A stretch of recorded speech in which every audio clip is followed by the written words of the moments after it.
Yes. Good evening, good morning, students. Now, today's topic is combination of resistance. Combination of resistance, in which we will learn how to combine the different resistance. Now, there are two ways. There are two ways of combination of resistance. First is series combination, and second one is parallel combination. Now we will go with detail what are the different ways, why we combine in different ways. First is series combination. What is series combination? When two or more resistors are connected end to end. When two or more than two resistors are connected end to end, so that there is only one path for the current to flow between the points.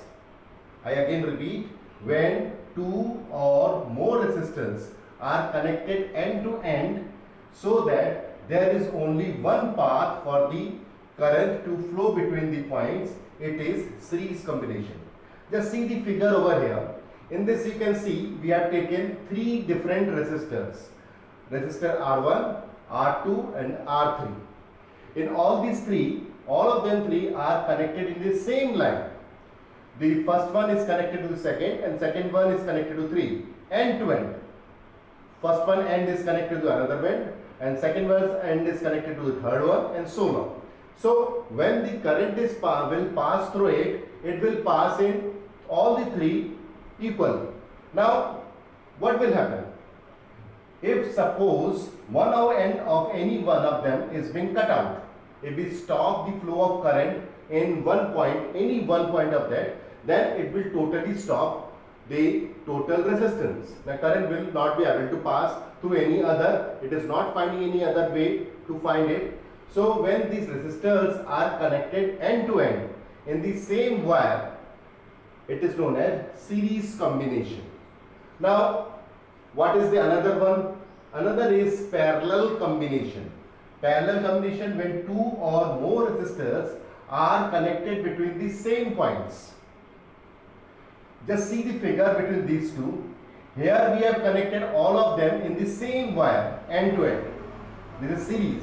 While in case of parallel, all the three resistors R1, R2, R3, the end points of all these three are connected in the same point, and other end of all the three resistors are connected to the other end of the wire.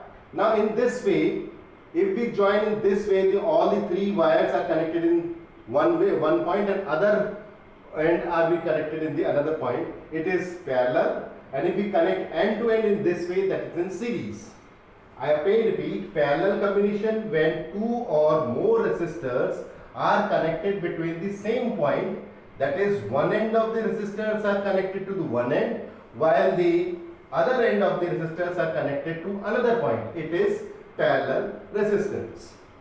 So now the next question is, why do we have different ways of combination? Why we are connecting the resistors in different ways in series and parallel? The main difference is, in this case, if we join the resistors in the series combination, the total resistance will increase. Suppose we have taken 5 ohm, 5 ohm and 5 ohm, three resistance of 5 ohm, 5 ohm. In this case, the total resistance will be 5 plus 5 plus 5. It means 15 ohm. The total resistance of the conductor will be increased. While in case of parallel combination, in parallel combination the total resistance is decreased. Total resistance you can always be taken in reciprocal in case of parallel resistance. That is, if we take all the three resistors of same resistance, 5 ohm, 5 ohm, 5 ohm, the total combination will be 1 upon 5 plus 1 upon 5 plus 1 upon 5. That will be 3 upon 5.